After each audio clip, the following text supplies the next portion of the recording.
So here we are, the 5 best and 5 worst features of the P30 Pro. I've been using this for a couple of weeks now. I've tested everything. I've tested the screen, gameplay, battery, most importantly the camera, and to be honest, I really like this phone. So much so that I think I might just put my main SIM card in this phone. I've tested it that much, and this camera has impressed me so much that I might consider swapping and using this as my main device. So obviously, number one, the absolute best thing about this phone, and I don't think anyone can disagree, is this camera. This camera is so impressive. Obviously, you have the main camera, the ultra wide camera, and that zoom camera, which is just absolutely crazy good. You can have a look at my camera test video, which pretty much goes through everything about the camera, but it's not just the zoom. The quality of all the pictures is really high class. Let's just go through a few of the pictures that I took on the camera test video.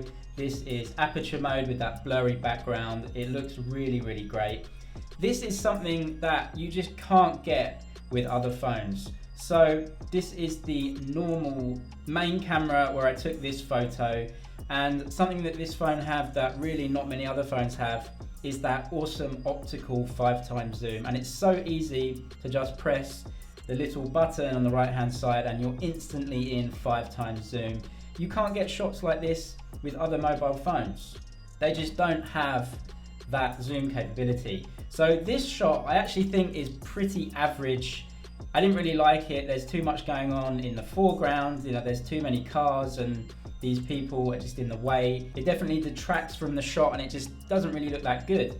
But I just pressed 5x zoom and instantly you have just a really cool looking shot. Now, this is definitely something I'd put on Instagram. You have really cool colors here and it's just a much better looking shot, and I got that because you can zoom in 5x optically with this camera. So let's just quickly go through a shot that I took during the camera test, but it didn't make the camera test video. This is Huawei, which is in Shenzhen. It's a really big area for all the electronics, and this is using the ultra wide camera. Really cool looking shot.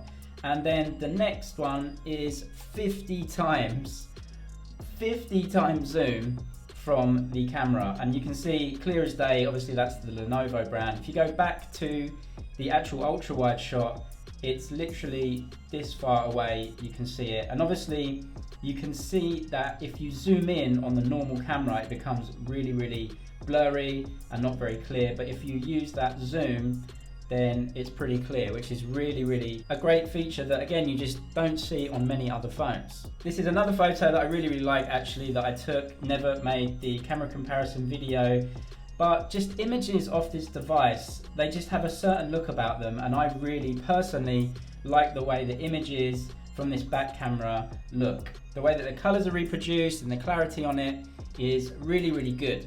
But to say some negatives about the camera, talking about clarity, sometimes on photos and also video, things are really over sharpened. Sharpening and natural clarity from the camera aren't exactly the same thing. And I think that Huawei sometimes over sharpens and over processes images to the point where they start to look a little bit cartoony and not really real to life. So if you take just a selfie here, and especially this is true for the selfie camera, probably even more than the back camera, is that if you zoom in, you can see that everything is really over sharpened. So if you look just at my nose, you can see all the pores in my skin, every single detail in my skin, my beard that I even shaved that day, so there wasn't much of it. And if you go down to the shirt, you can see that a lot of natural detail isn't there. It's sort of lost, and there is a big over sharpening of the camera. The Kirin 980 processor is doing lots and lots to that image to make it sort of over sharp, a little bit cartoony. It's definitely not naturally what you'd get from maybe a DSLR camera like a Canon or something like that, or even an iPhone. So that's a slight drawback of the phone, is that I feel like it over sharpens images too much. But the The reason why Huawei phones often win blind tests is because of just how well they expose images. So if we go through to a different image here, you can see that there's not really any very dark or very light areas in the photo. Huawei really aggressively uses HDR, and so images are usually exposed very well everywhere. That is a really unnatural thing because usually you'll get darker parts of the image and lighter parts of the image. But because they use HDR, the photos are very pleasing to the eye, even though they're not entirely representative of what is actually going on in the real world when you're taking the photo. But all in all, this camera is incredible, and the way it exposes images, you get so many images that you can use no matter what the lighting conditions, and in very, very low light, this phone is incredible as well. All right, let's move on to the second point. Whenever I filmed video using the P30 Pro, I really liked the audio that came out of it. I liked the way that my voice sounded. It sounded quite natural. So a drawback on the audio department is definitely the sound that actually comes out of the P30 Pro.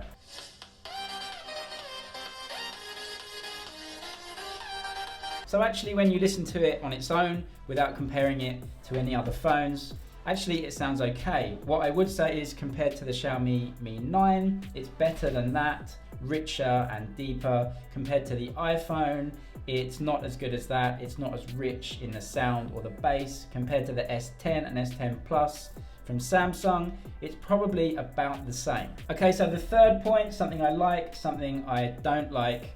I like the screen in some aspects and I don't like the screen in other aspects. So I really like the way that you can change the definition of the screen. So you can change this if we look into the settings from full HD down to HD plus, and that will save some battery life. You can go to screen resolution. It can be smart, which lets the phone choose for you, or you can choose HD plus or full HD. That will take up more or less battery depending. The thing I don't like about it is the curves. Now, I'm not a massive hater of curves, but I just don't really understand why they're there. I don't think that a curved screen is ever going to be something that a lot of us really want in a phone. I think it's something that people accept in a phone, and it's something that manufacturers have to do to differentiate the Pro series models from the cheaper normal models. But having said that, I don't think too many people really go for a curved screen as the absolute best thing about a device. I don't hate curved screens at all, but I just don't think it adds any functionality to the device. You can sometimes press these sides by accident, and actually using this phone with the iPhone type navigation, it's quite hard to scroll from the left hand side because you have to go down to the bottom of the phone and then slide it across like that. Right, on to number 4, some good features and some bad features about the operating system, EMUI. So I've heard a lot of people say that they don't like EMUI for one reason or another, but actually, to be honest, I haven't found too many issues with it. Now, I've set this up with the navigation very much like the iPhone. You can put capacitive buttons down here like the sort of old school Android phones, but I've used it just like the iPhone. So you swipe up from the bottom to get rid of apps, and if you're in an app, to get out of it or to go back a page, you just swipe like this. And I just think it's a very easy operating system. What I would say is when I got the phone initially, there was a lot of bloatware on there. I've deleted most of it, but Huawei Wallet you cannot delete, and I don't think many people are going to be using that. But those apps aren't the worst thing. When I first got the phone, there were a lot of Huawei Smart Assistance apps. So if you go into Smart Assistants here, there's a travel assistant which just kept bombarding me with notifications about things that were totally useless. High Touch and also Hi AI were a bit overzealous when I first got the phone. You can turn them off, but it's going to take you a couple of days to keep toggling the notification settings to make sure they don't bother you. 小易，天气怎么样？深圳今天多云，25度到31度，升温1度，当前空气质量指数26。空气不错。 Okay, so that is Huawei's AI app, and it's useful for telling me the temperature outside, but I can see that on the screen anyway. It's not that smart. I don't think any of these are that smart anyway. Something good is that you don't get a button like the Xiaomi and like the Samsung, so that's good. But it's on there anyway. You can turn that on or off depending. Okay, number 5 here. I'm going to talk about the battery life on this thing, which is something I absolutely love. If you want a long battery life, then get this phone. This is better than the P30 for sure, and it's one of the best devices that I've ever used for battery. It lasts forever. I can pretty much get 2 days use out of this thing, and I've been using it and testing it quite a lot. So I'm really pleased with the battery life. If battery life is important for you, you're not going to go wrong with this phone. Also, like I said before, you can change from performance mode or power saving mode, and it saves a ton of battery. You can see that performance mode, you've got about 30 hours remaining here. If you put it in power saving mode, you pretty much double the battery life. It lasts forever, and also it charges really quickly as well. So what is the 5th thing that I don't like about the phone? It's something that you should be aware of if you buy the phone. This is what a lot of phones have now, which is this left-sided frequently used apps and news page, but unfortunately it's not been that useful. So if I go into the settings here, you can just choose news, which then gives me a set of news stories, but I don't know where it's from. So I'm assuming that this has just been hand-picked by Huawei or one of their partners. You can't choose the news app or the news service that you get your news from. Now this is the Chinese version, and there's obviously reasons behind that. If you've got the international version, I'm sure this isn't going to bother you. Maybe you can change it.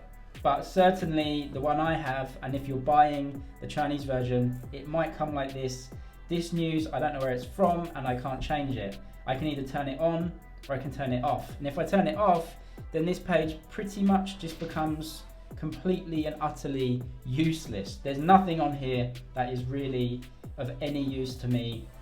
You can add smart care that hopefully sometimes it can track packages, but really there's just nothing here. On other phones, you can see maybe comments from Weibo or WeChat or Facebook or Instagram if you're outside of China. But this literally has news from a source that you can't choose, or you just turn it off and basically get nothing. So I definitely think Xiaomi's version, the version on the iPhone and on the Samsung, is better than this. All right, there we are. 5 good points and bad points about the P30 Pro. I have to find 5 bad points for this video, but to be honest, my overall review of the phone is really positive.